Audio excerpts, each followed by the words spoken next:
scratch, wampum, dough, sugar, clams, loot, bills, bones, bread, bucks, money. Money is, at its essence, that measure. Welcome to the Ozark Podcast, presented by the Joe Blow Football Show. I'm Jamie G. Esquire the Fifth. No, I will not defend you in the court of law. He is the mathematician Magnum Mills, and we're about to break down the third episode of season 4 of Ozark. All right, and we're here for episode 3 of season 4, as Jamie G said, City on the Make, released along with the rest of part 1 of season 4 on January 21st, 2022 on Netflix. This one was again directed by Andrew Bernstein. This was the 6th episode of Ozark overall that he has directed, and the third of season 4 after the first 2, The Beginning of the End and Let the Great World Spin. Episode was written by Martin Zimmerman. Guest starring Eric Ladden as Carrie Stone, Katrina Lake as Claire Shaw, John Bedford Lloyd as Frank Cosgrove, Nelson Bonilla as Nelson, Cece Castillo as Sheriff Guerrero, Carson Holmes as Three Langmore, and Madison Thompson as Aaron Pierce. And the plot summary of the episode is Maya and Omar meet face to face. Wendy has a contentious business meeting. Ruth goes behind Darlene's back.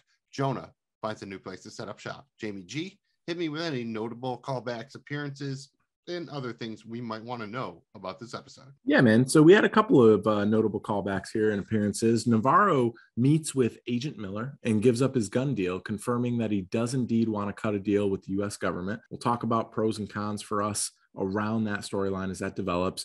We did see Helen's daughter, Erin, pop back up here, and this was kind of interesting. Talked about earlier in season 1 how we thought Charlotte might be used. Erin ended up going back to Chicago after Ben told her the truth about what her mother did for a living. And so it's interesting to see her pop back in here. Wendy attempts to rekindle the Birds Charitable Foundation, which she was trying to establish in season 3. That's looking like it's going to be a bigger and bigger storyline as this season unfolds. And Javi arrives in Chicago as the latest cartel representative to embed with the Birds. Magnum Mills, let's start with Agent Miller here. I mean, again, one of the dislikes for me, and we'll talk about this more in detail, is we've straight up got admission of guilt by Marty Byrde. He's brokering deals to an FBI agent directly tied to the head of the cartel. I mean, again, I know that we're not big fans of the storyline, but it's just like every step they take with this, it's just kind of like, fuck, man, like I don't really like this. Now, I did like Aaron's daughter popping back up. I thought this was really cool to see Charlotte emerge and get kind of a role here to do something. And so I'm excited to see where this goes. How big of a problem will this be? Will it be a one and done? Will it carry on throughout the season? Is it somehow tied to the private investigator? There's just things I want to know here with this one. I feel basically the same way here. I think, again, this is probably an improvement for me over the second episode, probably not as good as the first episode, but the plot is moving forward. It's basically going places that I enjoy. You know, in the past, I've definitely been like, yeah, you know, especially with some of the writing, I'd be, you know, here or there. We can get into that in the dislikes. I really don't want to do too much like intra-cartel politics here. Like, I get that there's going to be conflict between Ave and, you know, his uncle Navarro there, but I don't want to spend too much time on it. I worry a little bit about that. And, you know, overall, I think really what the show, you know, is doing here is they're drawing clear battle lines and clear alliances for the most part. Although I do like kind of how they're even maybe setting up some conflict between Ruth and Wyatt even. And, you know, Jonah and Charlotte. So there's a lot going on here. So I enjoy very much that it's going to keep us guessing as we go into, you know, because this isn't just a question of like, oh, well, you know, Walt do or whatever, you know, just him and Jeff. There are so many moving parts here that we honestly don't know probably when we go into this, you know, the back half of season 4 here, what like the actual teams will be. If there are even teams, maybe it's just individuals at that point, you know, all against each other. So I really do enjoy the dynamic that they're setting up. Absolutely. And, you know, I'm there's, like you said, there's several storylines here, not full blown Game of Thrones storylines where it's like, yo, dude, there's like 12 ridiculous storylines right now, but there are a good level of storylines here in this as it continues to unfold. And you're right, dude, there's conflicts for every connection you can make a case that there might be a conflict emerging. So really well done from a writing standpoint for me. Let's go through some of our likes here, Magnum Mills. I mean, the general overview, we could do that real quick. For me, you kind of nailed it. This was better than episode 2.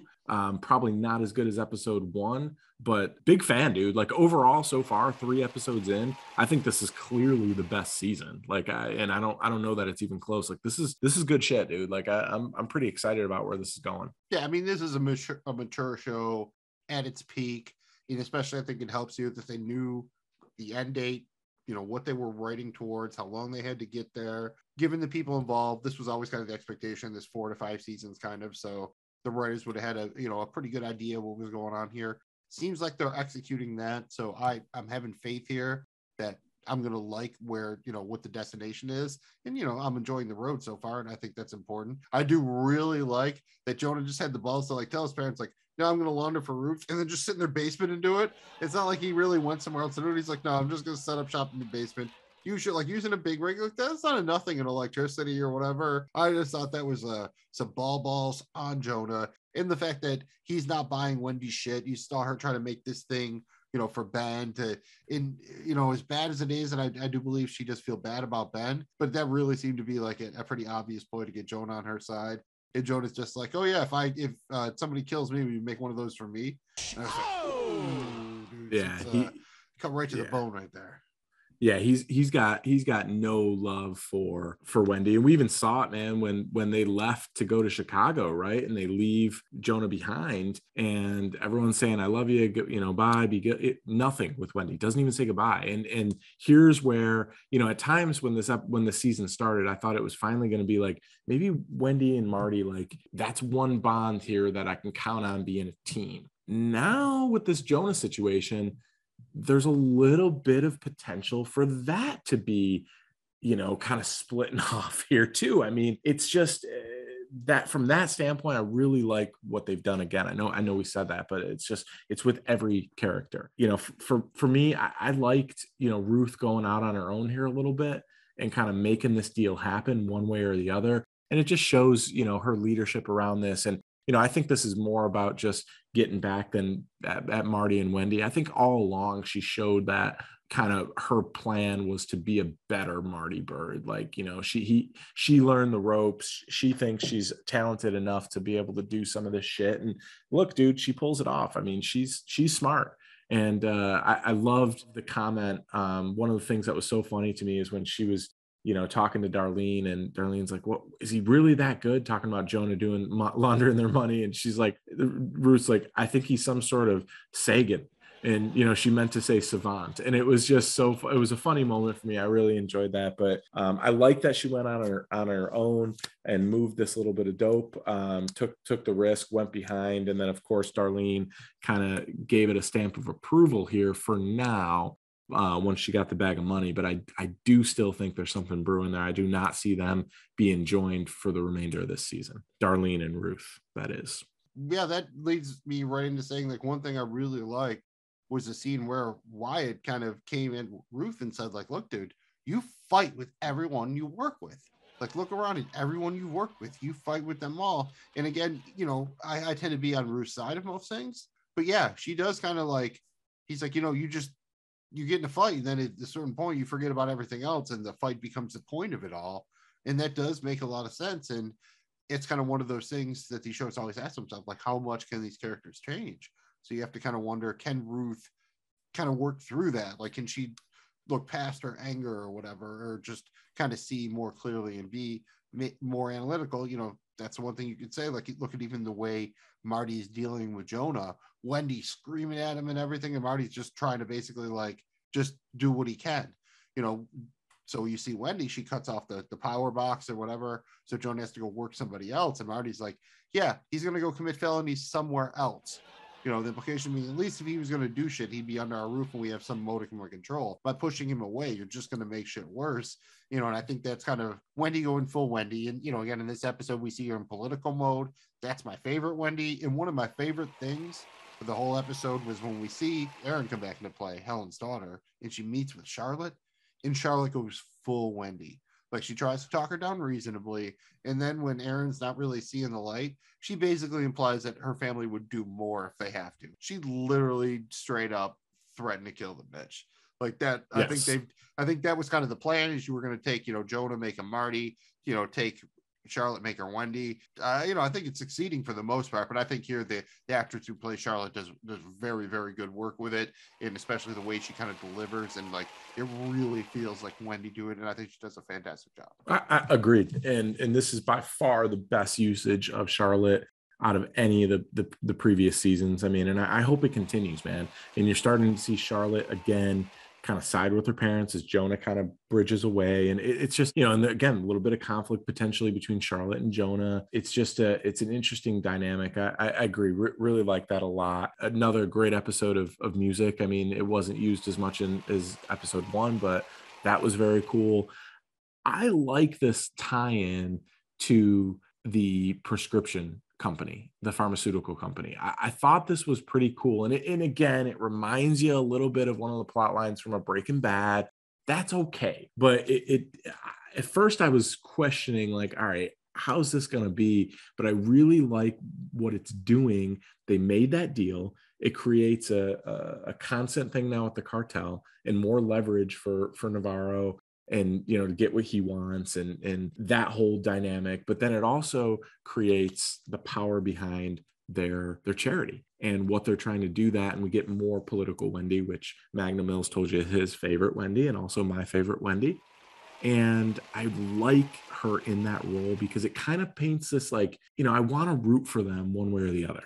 And it kind of allows me to be like, man, I can kind of see that. And that's cool. And maybe, just maybe, they could do some good after all this. I don't know. I like that. Maybe that's, just being very whimsical and whatnot. But for me, that was I'm a fan of this development, I think, so far with the prescription company.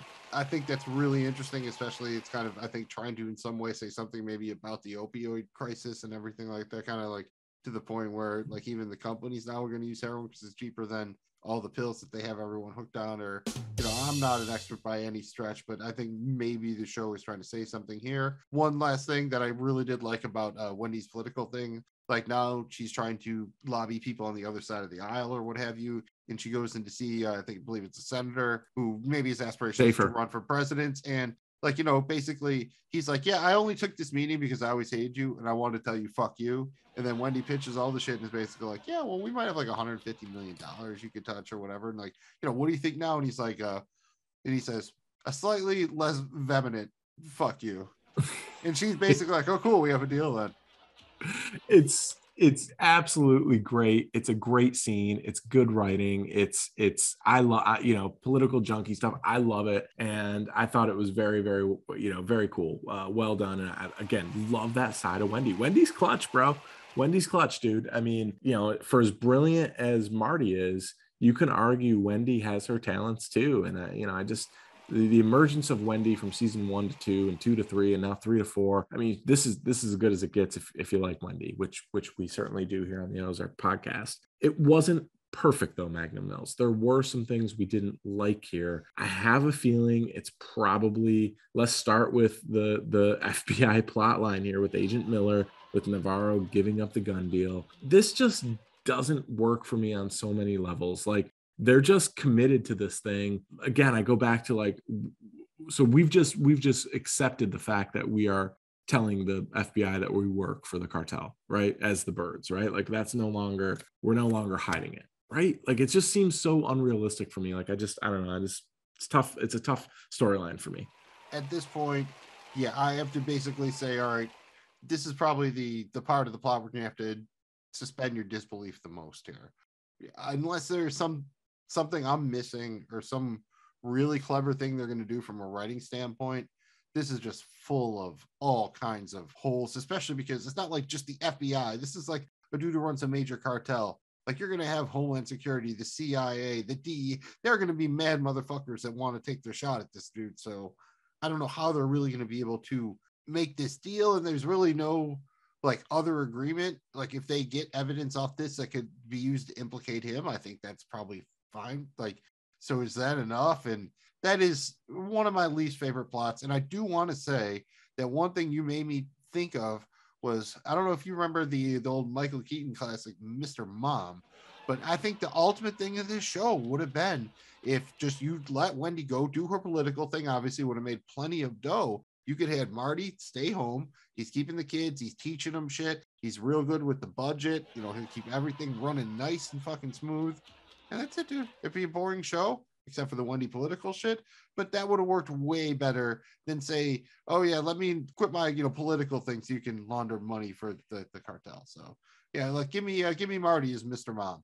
I'd like to see that. Marty, the Mr. Mom, Mr. Marty Mom. And I could sign up for that. That's an interesting dynamic there for sure. Total agreement with the FBI plot line. And it's just not the best. How did you feel about the Ruth kind of going out in this new group of buyers? I mean, how realistic was that for you? Did you think that was maybe kind of a little short-sighted? Like she just randomly knows this dude and reaches out from the casino, and all of a sudden he goes from like, I don't, you know, I take a bump or two after a night out to like, yeah, I'll distribute it for you. Like it just didn't seem like realistic for me. That was kind of a dislike. I mean, I like the actor and I think this could be a cool thing. And I like that Ruth did it and went out on her own. I really like it from Ruth's development standpoint. I just thought there was a lot of holes here. It was like, this dude isn't like, he led the whole thing by being like, I'm not just like, I don't deal drugs. Like, so I'm just kind of, you know, that one seemed like it was a little bit weak for me, a little thin.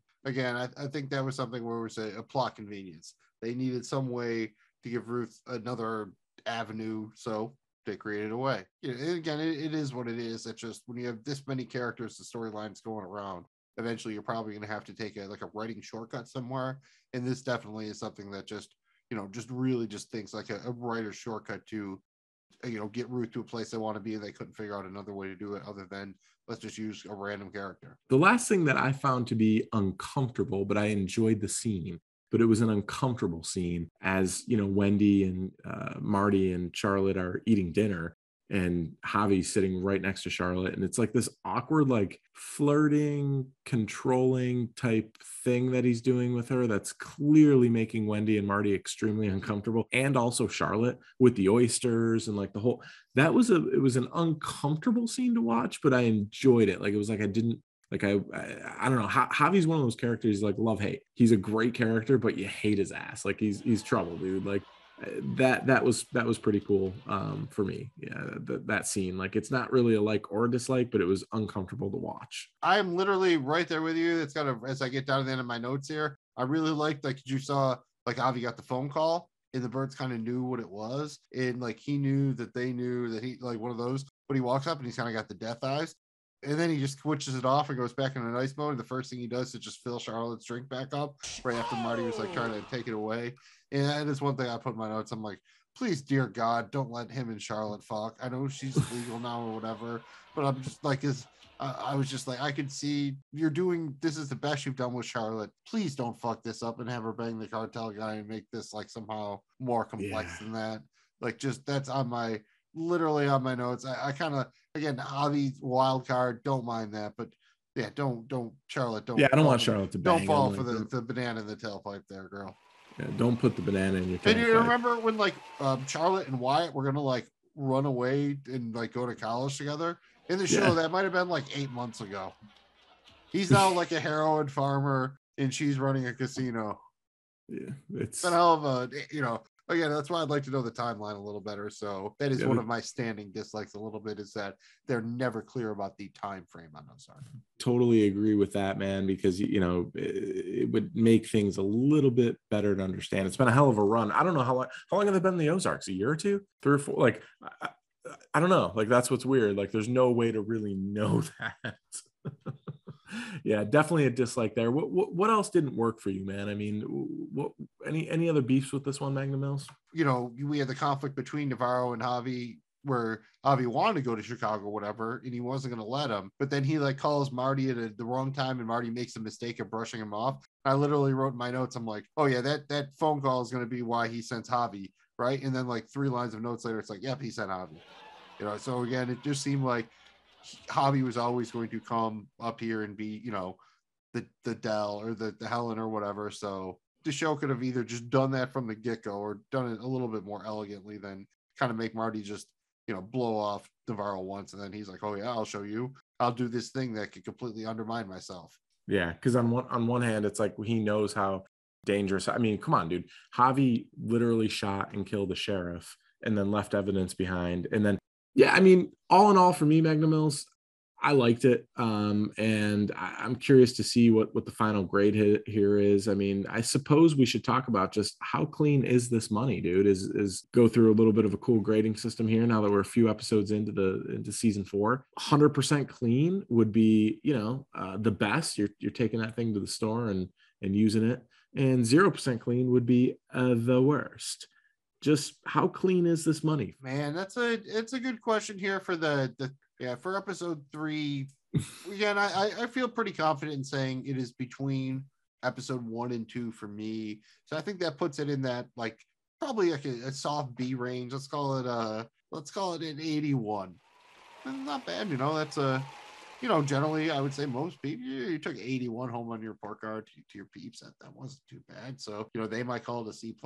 I might call it a soft B. Maybe you settle on a B-, but overall, another solid episode of Ozark. I enjoyed it. Most importantly, it ended in a way that, makes me excited to watch the next episode. That is spot on, brother. I mean, each episode so far has ended in a way where it's like, oh, dude, I want to get right into, this is very easily binge-worthy stamp of approval for me, right? I mean, they have gotten so far in season 4 here as a full-blown binge-worthy show. I mean, you could watch all 7 in a row if you had the time, right? I mean, that's you want to, kind of, at least for me. So I think that's been a real success for them so far this season. Magnum Mills, I'm with you, bro. I'm going 80 on this. This maybe 82. I think the last one I said 79, 80. I'll say this one's 80 to 82 range.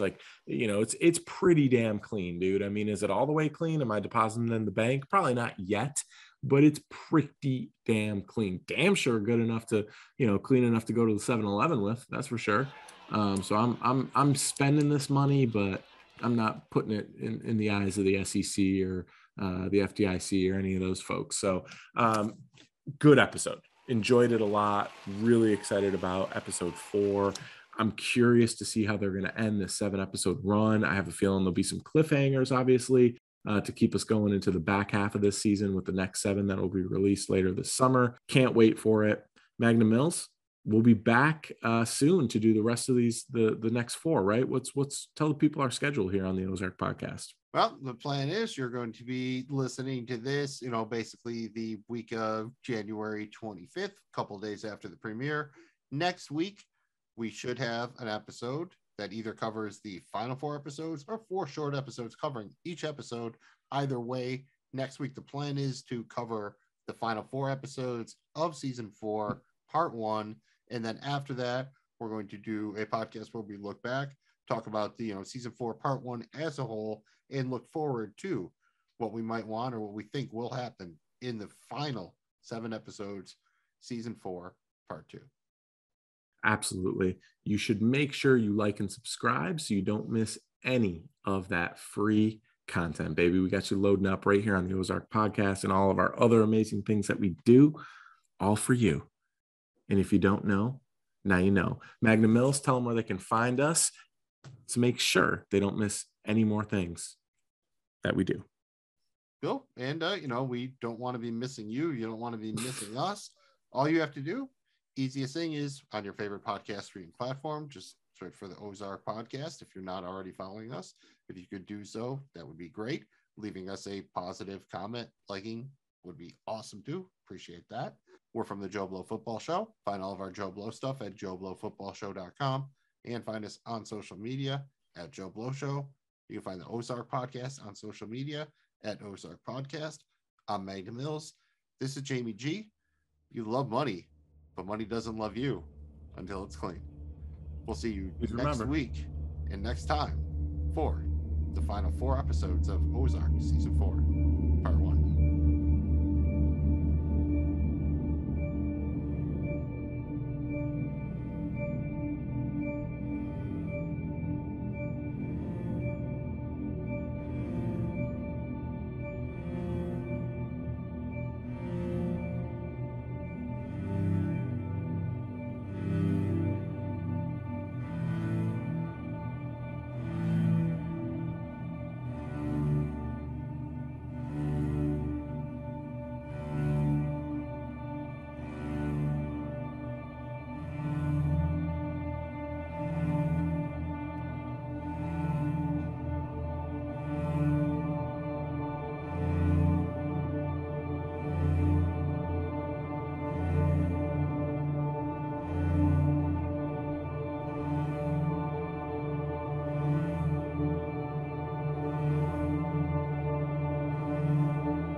I'm so fucking focused.